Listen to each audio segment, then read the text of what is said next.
So our results have some broad ramifications, and the specifics are really embedded in the case studies themselves. But I did kind of want to hear from each of your groups if you could share out just a couple of ideas that you pulled out, some takeaways, and if you have any questions, other people in the room may have some ideas about ways they've solved that particular problem.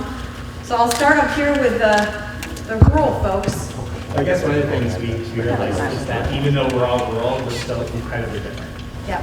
You know, because there's rural that are very tiny rural, and like, you know, we have a lot of students, but a humongous geographic area, like 250 square miles. And so it's 1 hour from one end to the other.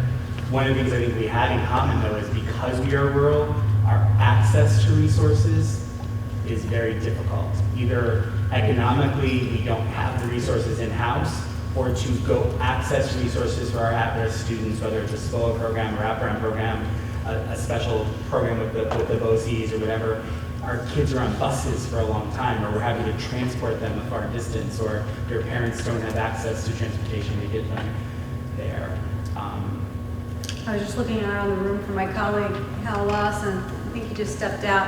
I think I put the information, maybe I didn't put the information on the slide. We just finished analysis. We did a kind of a secondary analysis on the rural schools in our study, and that's just came out. It's free on the Journal of Research in Rural Education. So you might want to take a look at that. And we did a real synthesis of the literature on that, and the rural schools are dealing with a lot of issues with resources and just huge resource constraints. So I can send that to participants, Kristen. can you? Yeah. That would be fantastic. It's a great article. Sure. Thanks. There's Hal. Anything else about from the Some physical constraints, you know, we talked about professional development training, that was pretty great. Yeah. And getting teachers to actually do it. Yeah. Like, even though they're getting paid to do it. Yeah. And like the tutoring thing after school, you know, a lot of them are, you have to compensate teachers to do this, a lot of things. Yeah, and it's interesting because some of these higher performing schools, they don't really talk about that compensation piece. You know, they're generally very invested. You know, so people spend a lot of time there. And you know, they have like programs where grandparents come in and help out and things like that. So these are different places where the environment kind of encourages that going that extra piece. Okay, how about Amsterdam? Did you have anything to share out? What ideas to take away? We talked a lot about trying to make the things that we already have better. Mm-hmm. Like we have already built into our schedule PLC time, which is really good. We just want it to be better. And we want it to be more consistent amongst the whole building, both vertically and horizontally. Mm-hmm. And so how to share out with our whole faculty things that each individual PLC is doing. So what we talked about might work was Mr. is just going to split our faculty meetings so that it's more teacher run. And he has his time where he shares what he needs to share, and then after the other time goes to our literacy action team. So we have literacy across the school, and then the other part of the faculty meeting is going to be dedicated to each PLC, one per month, to share out with the rest of the faculty. So you're getting organized. Yes. You're getting very organized and specific in your organizational clusters or teams. All right. And what Beth pointed out was, you know, we've got these 3 action teams, we call them, as part of our SEP team, and it's a literacy team, parent and community engagement team, and an attendance and engagement team. And I even forgot how we arrived at it, but we arrived at it from data from the survey from the previous high school study that we did, or that we took the survey, and we're talking about doing the survey that's associated with this study. But that's kind of how we define as a faculty, you know, where our holes were. So and then you go in and you look at the case studies, the corresponding case studies, and that's what we realized up there was what's on the New York Kids website now should be either by type of school, it could be by rural or urban school, or problem of practice. Our action committees could be going in and using the resources that you put up just a couple of them today. And that's So Dave was just talking about surveys and things like that. I'll come back to that when the others, anybody else who wants to report out right now? Questions, comments, things that you were, takeaways? Well, our takeaway was the professional development. They actually have a professional development position in the district. Okay. And so we have collaboration time. We have actually instructional coaches at our elementary levels, but how do you bring that into the high school? And if there was one person to make it less fragmented, like going to conferences or Yeah. working even in amongst departments about what's expected of teachers with their curriculum and their work. And so that was a big takeaway. How do you pull that all together? And this particular district has one person that apparently does that. Yeah, I'm trying to think of case studies in this set that actually speak to PD well, but you can actually just do a word search through some of those. I don't think we have sets of data that we pulled out around special education populations and meeting English language learners' needs. And some of those sets are available. I didn't actually show those, but those are on the website too. But this piece about PD is interesting, and I think we haven't pulled them out for you, but you can go into the case studies and take a good look. Having kind of a sense of what should the PD really be about. Otherwise, a lot of wasted time, right? So again, I'll come back to what we've been offering through the Compass to try to hone in on what the focus should be. And then CASDA offers a variety of different kinds of specialized professional development. Once you figure out where it is you really want to focus your efforts, then you can go in that direction or another. Anybody else want to share out ideas or challenges? We just commented on the use of relationships throughout the reference of East Ridge High School. Yep. And that's relationships relevant to Springer, Bill Baggett set of work. So wasn't surprising that it was there, but interesting that it continued to be throughout everything we do. It's interesting because we can put all sorts of data systems in place, and we can have all sorts of kind of institutional components. And Hal and I have been talking a lot about what we see in terms of what I would call the soft tissue. So you have these skeletal structures that are important in spreadsheets and ways that you collect data and the kinds of things that you expect in lesson plans, and you have curriculum, and those are all, to me, skeletal. But what we found in these higher performing schools is that soft tissue stuff that isn't necessarily so easy to just say, do that, and here's the outline of it. That's where that human element of people relating to one another, and that not necessarily the system, although having the common planning time is key, right? Making sure that they have the time and the space, but the people having the sense that this is how we do business around here. We communicate with each other. We go above and beyond to relate to one another for the better interest of the kids and the community that we serve, and that's really central in the minds. And leaders are really important with doing that, but everybody from hallway monitors, to cafeteria people are important for that kind of across the board sense of this is a place where we take care. Okay, so anybody else? Share out anything? Okay, so I'd just like to come back. Dave was talking about some surveys, and if you're wondering what those are all about, one of the things that we really have tried to do with our project is not just give case studies and cross-case reports and all of that, and the data, in all those charts and things that we have on our website, but also to offer you some supports in converting the research into practice. So in order to do that, we have the resources that I showed you earlier, but we also have this thing called the Compass. And we developed this back in about 2010 with some of our advisory board members who said, actually, one of our advisory board members said, Kristen, you need to turn this into, language that people actually can grab onto and do something with. And so we talked about how we meld best practice research and a kind of an inquiry action research cycle into one package. And so we developed this tool called the Compass. It means compare, assess, select levers to improve, and set goals.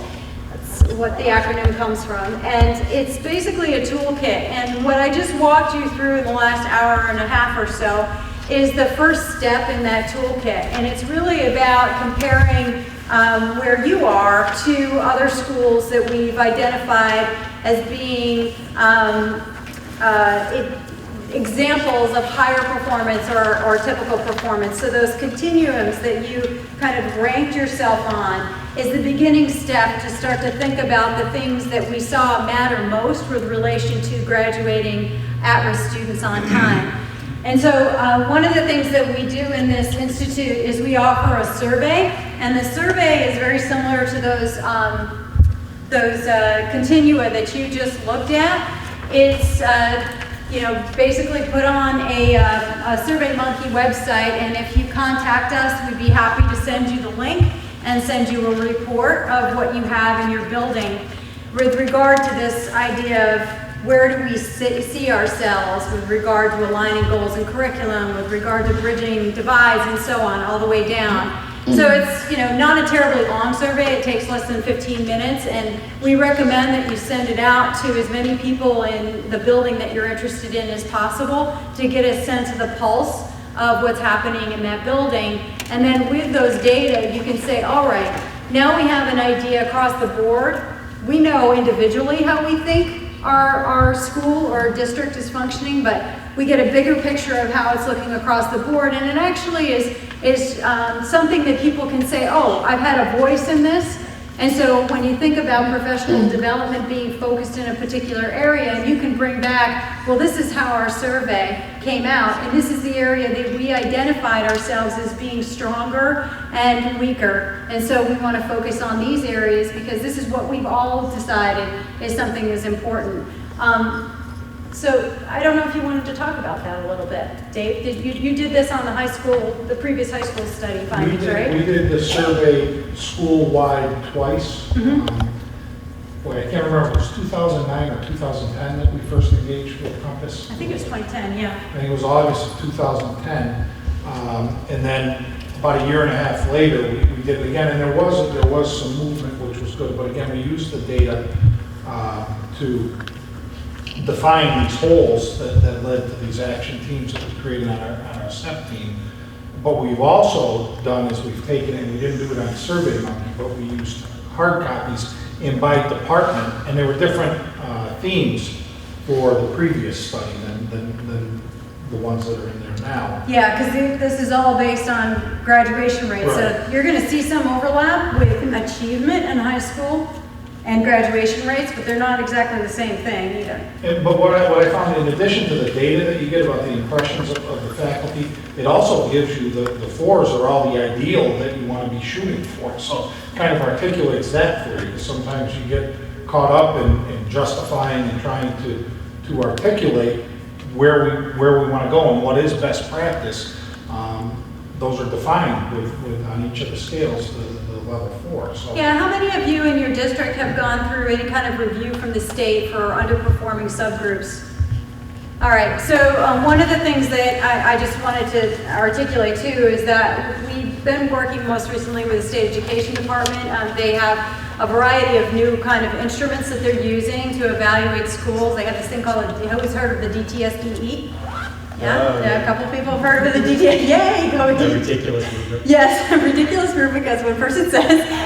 Yeah, and so this ridiculous rubric, anyway, is being used to evaluate schools. But one of the things that we noticed when the DTSDE came out is that although it's very comprehensive, it doesn't necessarily identify the things that leverage most in a district towards moving you towards a particular outcome. And so what we're offering in the kids studies is we've actually gone out to the schools. This is empirical data. This is all I'm based on. It's not on other people's research in other places or other people's ideas about what they think you should be doing in an ideal scenario. This is instead research that's empirical, done in schools, and what emerges out of it is what is actual practice in these schools, and it's related to the kinds of outcomes that you might be seeking. So it's taking it from a very different angle, and what that angle is saying, if you look at the ABCD, those 4 things, we're not saying that everyone should do exactly the same thing, but to nuance those ABCD, if you nuance those ABCDs in your building, you're most likely going to be moving in the right direction in terms of graduating more of your at-risk kids on time. all right, than if you didn't. So it gives you some sense of where you want to focus your efforts. And you may be already doing some great things in some of those areas and not such great things in other areas. So it gives you some sense of, all right, we all know we have constraints for resources and time and so on. So where will we focus our energy? Well, let's focus on our energy on where we'll get the most bang for our buck and the most bang for our time, right? It also gives you a shared language. I think the Amsterdam group, who's been working with us for a while, can probably speak to this. It gives them some shared language about how they talk about what they're doing and articulating why they're doing what they're doing, right? Yeah, our shared language, it just was the acronym that we took from the themes, and we just called it our rights umbrella of how the lenses that we viewed for improvement. It's just R is rigor, I could go a little more specific, but rigor, innovation, transparency, and evidence-based decision-making is really what it came down to. So if you're looking through those four lenses, like Kristen said, you're bound to do something right. Yeah. It's not a perfect science, but if you are interested in this, what the Compass Institutes do is they bring together groups of leadership teams to go through the next steps, which is going beyond step one, which is the compare your practices piece that I just took you through, and looking at assessing your priorities from there, and then selecting levers to improvement. And these are some specific actionable practices or processes that you could put in place, and then designing your SMART goals around it and an action plan. So if you're working on some strategic planning in your buildings or in your districts, you might want to use this as a way to move in that direction. And we find it's really best used and most effective when we bring teams together, because oftentimes you start to generate ideas across different teams, across different schools, and that can be a really motivating experience. So we've done these for the last few years, and we invite anybody to get involved with them. CASDA supports these, so you can get in touch with CASDA about doing that, but this is basically, we work through these kinds of things. So that is the compass. And just to wrap up, oops.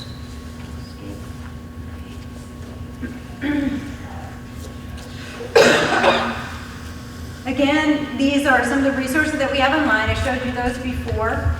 This slide I didn't show you earlier, but this shows you some of the charts that you can pull out. So this is, again, something that you can use. Dave, have you guys used these at all to talk about your data? I haven't used them school-wide. Yeah, some people find this as a complete turnoff because they don't like thinking about measuring themselves against somebody else, and they don't necessarily think it's helpful, but it's for different people, it works in different ways. So it's there. All this stuff right here that you can't really read, this is a breakdown by subgroups, and this had to do with their ELA 5 test scores in this particular district. Kristen, if I'm not mistaken, the graduation rate isn't a category you can pull out there, right? It's just the testing. That's correct. Yeah, we can't do that.